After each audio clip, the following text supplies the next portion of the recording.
अस्सलाम वालेकुम स्टूडेंट्स, आज का हमारा टॉपिक है स्फेरिकल मिरर्स। हमारे घरों में जो मिरर्स यूज़ होते हैं जिनसे हम लोग अपना फेस देखते हैं, that are called the plane mirrors. क्या आपने कभी इस तरह के मिरर्स देखे हैं? इन मिरर्स को देख के पता चल रहा है कि ये मिरर्स कर्व है, ठीक है, तो हमने इनका नाम दे दिया कर्व मिरर्स। अब ये कर्व मिरर्स क्या होते हैं? A mirror whose polished reflecting surface is a part of hollow sphere of glass और plastic, this is called the spherical mirror. वो मिरर जिसकी जो रिफ्लेक्टिंग सरफेस है वो किसी भी हॉलो स्फीयर का पार्ट हो, चाहे वो हॉलो स्फीयर ग्लास का हो या प्लास्टिक का हो, that is called the spherical mirror. For example जो है वो आप कोई भी एक फुटबॉल ले लें। आपको पता है फुटबॉल जो होता है वो अंदर से क्या होता है, खाली होता है बिल्कुल, ठीक है। ऐसे होता है ना, एक हार्ड किस्म का प्लास्टिक का बना हुआ होता है। तो आप फ़र्ज़ कर लें कि वो जो प्लास्टिक का बॉल है वो रिफ्लेक्टिंग है, यानी कि उसके अंदर से आपको अपना फेस नज़र आएगा। इस तरह का आप बॉल कंसिडर कर लें। तो वो बॉल अंदर से क्या होता है, खाली होता है। उस बॉल का अगर आप एक पोर्शन कट कर देंगे ना, उस एक पोर्शन को आपने जो कट किया है, अगर उसकी एक साइड आप पॉलिश कर देंगे तो दूसरी साइड उसकी क्या होगी, रिफ्लेक्टिंग होगी। तो वो हमारे पास क्या कहलाएगा, स्फेरिकल मिरर। अब इसका ये नाम स्फेरिकल क्यों पड़ा? क्योंकि ये एक स्फीयर का हिस्सा था, ठीक है, एक पूरा स्फीयर था। स्फीयर अंदर से जो एम्प्टी होता है उसका हिस्सा था, तो इस वजह से इसका नाम है स्फेरिकल मिरर। अब स्फेरिकल मिरर्स की टू टाइप्स होती हैं। एक किस चीज़ पर डिपेंड करते हैं इसकी टाइप्स, कि हम जब इसकी कौन सी साइड रिफ्लेक्टिंग बना रहे हैं। ये भी हमारे पास पॉसिबिलिटी है कि हम जो है वो इस मिरर को ये जो हम लोगों ने पीस कट किया, हम इसको अंदर से पॉलिश कर लें या फिर हम इसको बाहर से पॉलिश कर लें। अब आप लोगों ने घरों में भी जो मिरर्स देखे होंगे, जिस तरह हमारे पास ये वाला पीछे मिरर था, इसमें जो इसकी बैक साइड होती है जिस पे जाके इमेज बनता है वो पॉलिश होती है, और जो सामने वाली सरफेस होती है वो रिफ्लेक्टिंग होती है, ठीक है, तभी हमें इमेज बनता हुआ नज़र आता है। तो इसी तरह हम लोगों ने स्फेरिकल मिरर्स की भी हम लोग दो कैटेगरीज में उसको फॉलो करवा सकते हैं कि हम उसकी कौन सी साइड को पॉलिश करें। तो इस बेस पे हमारे पास स्फेरिकल मिरर्स की दो टाइप्स हैं। इसमें जो फर्स्ट टाइप है that is concave mirror and the second one is convex mirror. अब कॉनकेव मिरर क्या होता है, यहाँ पे नाम से पता चल रहा है, नाम में जो वर्ड है ना केव का, केव किसको कहते हैं, गार को कहते हैं। अब गार आपको पता है कि कुछ इस तरह कर्व लाइक स्ट्रक्चर होता है, तो वो वाला मिरर जिसकी जो इनर साइड रिफ्लेक्टिंग होगी that is called the concave mirror. वो वाला मिरर जिसकी इनर साइड जो है वो रिफ्लेक्टिंग होगी और आउटर साइड को अगर हम लोग पॉलिश कर देंगे तो वो हमारे पास क्या कहलाएगा, कॉनकेव मिरर। जैसे अगर आप जो है वो यहाँ पे एक इसकी शेप फिलहाल आपको लग रही है कि एक सॉसर की तरह, सॉसर की अगर ऊपर वाली सरफेस जो है वो चमकदार है और नीचे से हमने उसको कुछ कलर कर दिया है, तो वो हमारे पास बन जाएगा एक concave mirror. A spherical mirror whose inner curved surface is reflecting, this is called the concave mirror, ठीक है। कॉन्वेक्स मिरर क्या होता है, वो वाला मिरर जिसकी अगर हम लोग आउटर सरफेस को रिफ्लेक्टिंग रखें और इनसाइड जो है उसको पॉलिश कर दें तो वो हमारे पास बन जाएगा कॉन्वेक्स मिरर, ठीक है। तो यानी कि हम लोग अगर उसी सॉसर की एग्जांपल लें तो सॉसर का अगर जो बाहर वाला पार्ट है वो रिफ्लेक्टिंग है और अंदर से हमने उसको पेंट कर दिए किसी भी कलर से, तो वो हमारे पास बन जाएगा कॉन्वेक्स मिरर। तो ये मैंने लिखा हुआ रिफ्लेक्टिंग सरफेस अगर आउटवर्ड होगी तो वो हमारे पास होगा कॉन्वेक्स, और अगर रिफ्लेक्टिंग सरफेस इनवर्ड होगी तो वो हमारे पास होगा कॉनकेव मिरर। अब आप लोग सोच रहे होंगे तो कि ये तो मिरर हम लोगों ने देखी कभी नहीं है, तो इसकी कॉमन एग्जांपल जो है वो हमारे घरों में यूज़ होती है, दैट इज़ स्पून। स्पून की आपको पता है कि जो है वो दो साइड्स होती हैं, वो जिसको हम लोग यूज़ करते हैं खाना वगैरह खाने के लिए, तो वो उसकी पता है आपको जो इनर साइड होती है वो अंदर से कर्व्ड होती है।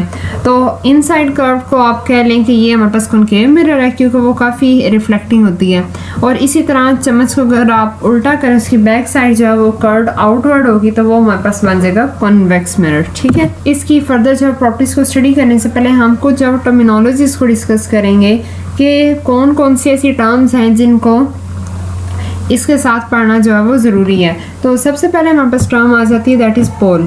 पोल क्या होता है, it is the mid point of the curved surface of the spherical mirror, it is also called vertex. अब ये हमारे पास स्फेरिकल मिरर है, इस स्फेरिकल मिरर का जो सेंट्रल पॉइंट होगा ना दोनों मिरर का, दिस इज कॉल्ड द पोल। अब इस मिरर का यहाँ पे ये सेंटर है तो ये क्या है, पोल, और हम इसको पी से प्रेजेंट करते हैं, और इधर से इसका भी ये सेंट्रल पॉइंट है तो ये क्या है, पोल है, ठीक है। अब इसको हम लोग वर्टेक्स भी कहते हैं। उसके बाद जो हमारी सेकंड टर्म है that is centre of curvature. Centre of curvature क्या होता है? अब क्योंकि स्फेरिकल मिरर, ये जो मिरर है ये एक पूरे स्फीयर का पार्ट है, ठीक है, ये एक पूरा स्फीयर है, तो इस पूरे स्फीयर का जो सेंटर होगा this is called the centre of curvature, ठीक है। उसके बाद इसी से एक एसोसिएटेड टर्म है that is radius of curvature. आपको पता है रेडियस वैसे भी सर्कल का कौन सा होता है, किसी हम उसके सेंटर से लेके उसके एंड पॉइंट तक का जो डिस्टेंस होता है दैट इज़ द रेडियस।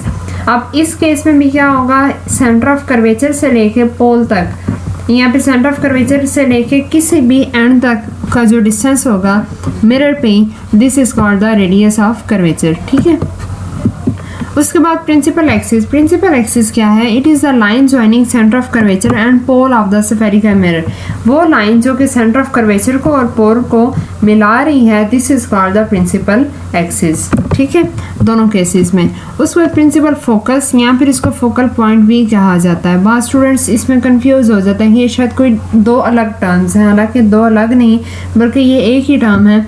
और इसमें क्या है, this point lies between pole and centre of curvature where rays of light after reflection either converge or diverge. अच्छा, अब सेंटर ऑफ कर्वेचर और पोल के बिल्कुल सेंटर में एक पॉइंट एग्जिस्ट करता है और उसको हम कहते हैं प्रिंसिपल फोकस या फिर फोकल पॉइंट कहते हैं।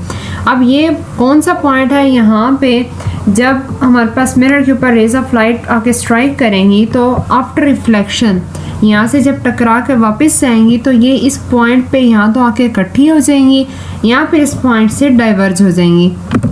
अब वो किस केस में कन्वर्ज होती हैं और किस में केस में जो डाइवर्ज होती हैं वो हम लोग फर्दर स्टडी करते हैं।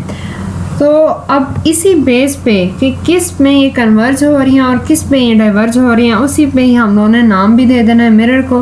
अब किस तरीके से है कि देखें, फिगर में देखें, हमारे पास ये रेज ऑफ लाइट हैं जो कि प्रिंसिपल एक्सिस के पैरेलल हैं, ठीक है। ये हमारे पास प्रिंसिपल एक्सिस है जो कि सेंटर ऑफ कर्वेचर और पोल को मिला रहा है। तो इस लाइन के पैरेलल जो है हमारे पास 1 2 3 4 रेज ऑफ लाइट आई हैं, इन्होंने आके स्ट्राइक किए इस मिरर के ऊपर जो कि हमारे पास कनकेव मिरर जिसकी इनसाइड रिफ्लेक्टिंग है। अब जब ये यहाँ पे स्ट्राइक इन्होंने आके किया है तो आफ्टर रिफ्लेक्शन ये जो है वो एक इस पॉइंट पे आके कन्वर्ज हो गई हैं, ठीक है। क्योंकि ये तमाम इस एक पॉइंट पे आके इकट्ठी हो गई हैं, इस वजह से हमने इसका नाम दे दिया कन्वर्जिंग मिरर। कन्वर्ज होता है किसी चीज़ को कंबाइन कर देना, इकट्ठा कर देना, ठीक है। तो कनकेव मिरर के केस में तमाम जो रेज ऑफ लाइट है आफ्टर रिफ्लेक्शन एक पॉइंट पे आके कंबाइन हो जाती हैं, कन्वर्ज हो जाती हैं, इस वजह से इस पॉइंट को हम लोग कहते हैं फोकस पॉइंट, ठीक है, या फिर प्रिंसिपल फोकस। वैसे भी आपको पता है फोकस क्या होता है कि फोकस किस चीज़ को हम कहते हैं कि कुछ भी हम काम कर रहे हैं ना तो हम कहते हैं कि हमारा सारा का सारा फोकस, हमारा सारा का सारा ध्यान इस पॉइंट पे है, ठीक है। तो वो वैसे भी क्या होता है, फोकस होता है। इसी तरह कन्वेक्स मिरर के केस में क्या होता है, आपको पता है कन्वेक्स मिरर में जो आउटसाइड होती है साइड वो रिफ्लेक्टिंग होती है। तो इसमें जब रेज ऑफ लाइट आगे स्ट्राइक करेंगी इस मिरर के ऊपर तो आफ्टर रिफ्लेक्शन ये किसी एक पॉइंट पे इकट्ठी नहीं होंगी बल्कि ये क्या होंगी, डाइवर्ज हो जाएंगी इन एवरी डायरेक्शन। अब वैसे भी जो है वो अगर कोई चीज़ ऐसी अगर पड़ी हुई हो तो उसके ऊपर कोई चीज़ फेंकी जाए तो वो चीज़ आगे पीछे बिखर जाती है, ऐसे ही है। तो इस केस में भी ऐसे ही है कि तमाम रेज ऑफ लाइट जो है वो डाइवर्ज हो गई हैं। अब क्योंकि एक पॉइंट पे कंबाइन नहीं हुई लेकिन हम चाह रहे हैं कि एक पॉइंट पे कंबाइन हो, क्योंकि जहाँ पे इकट्ठी होती है वहाँ पे इमेज बनता है। तो हम एज्यूम कर लेते हैं, सपोज कर लेते हैं कि ये जो रेज ऑफ लाइट है ना, अगर हम इनको पीछे एक्सटेंड करें इमेजिनेशन में अपने में तो ये एक पीछे एक पॉइंट पे जाके इकट्ठी हो जाएंगी और वो पॉइंट क्या कहलाएगा, फोकस पॉइंट कहलाएगा। तो अब क्योंकि हमारे पास ये जो कनकेव मिरर है इस केस में जो फोकस है हमारा वो एक्चुअल में बन रहा है, यानी कि जो रेज ऑफ लाइट है आफ्टर रिफ्लेक्शन वो असल में आके यहाँ पे कन्वर्ज हो रही हैं, ठीक है, इकट्ठी हो रही हैं। तो इस वजह से हमारा ये जो फोकस होता है ना in case of concave mirror ये रियल फोकस होता है। But in case of convex mirror actual में ये रेज ऑफ लाइट जो है वो इस पॉइंट से नहीं निकल रही यहाँ पे, या फिर जो है वो यहाँ पे ना कंबाइन हो रही हैं, इनके ना कन्वर्ज हो रही हैं और ना डाइवर्ज हो रही हैं, बल्कि ये हम लोगों ने खुद से एज्यूम किया है कि ये इस पॉइंट से आती हुई नज़र आ रही हैं। तो क्योंकि ये फोकस एक्चुअल में एग्जिस्ट नहीं करता इस वजह से हम लोग कहते हैं कि in case of convex mirror focus हमारा क्या होता है, वर्चुअल होता है, ठीक है। तो और उसके बाद हम है वो इसी से ही बिल्कुल एसोसिएट कर रही है, that is focal length. Focal length क्या होती है? पहले तो इस बात को अपने जहन में रखना है कि जो प्रिंसिपल फोकस है हम उसको कैपिटल F से रिप्रेजेंट करते हैं और जो फोकल लेंथ है हम उसको स्मॉल f से रिप्रेजेंट करते हैं। अब जो फोकल लेंथ होगी वो क्या होगी?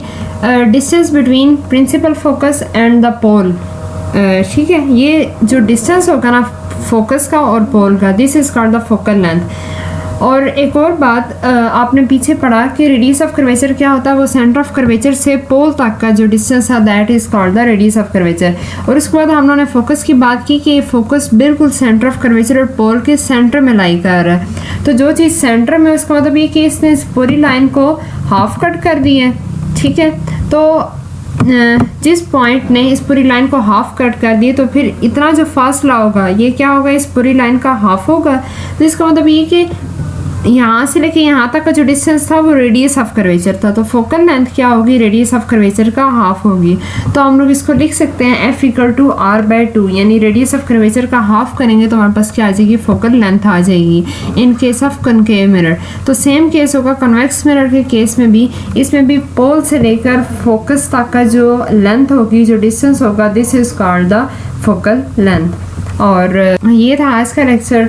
आई होप कि आपको समझ आ गई होगी। अगर अच्छा लगा है तो इसको लाइक कीजिएगा, और अगर अभी तक आपने चैनल को सब्सक्राइब नहीं किया हुआ तो उसको सब्सक्राइब कर दें और बेल आइकन भी प्रेस कर दें ताकि आपको तमाम आने वाली वीडियोस का नोटिफिकेशन मिलता रहे।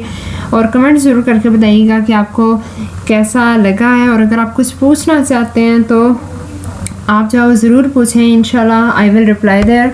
और मिलते हैं नेक्स्ट वीडियो में। टिल देन टेक केयर, अल्लाह हाफिज़। और शेयर ज़रूर कीजिएगा अपने फ्रेंड्स के साथ। अल्लाह हाफिज़।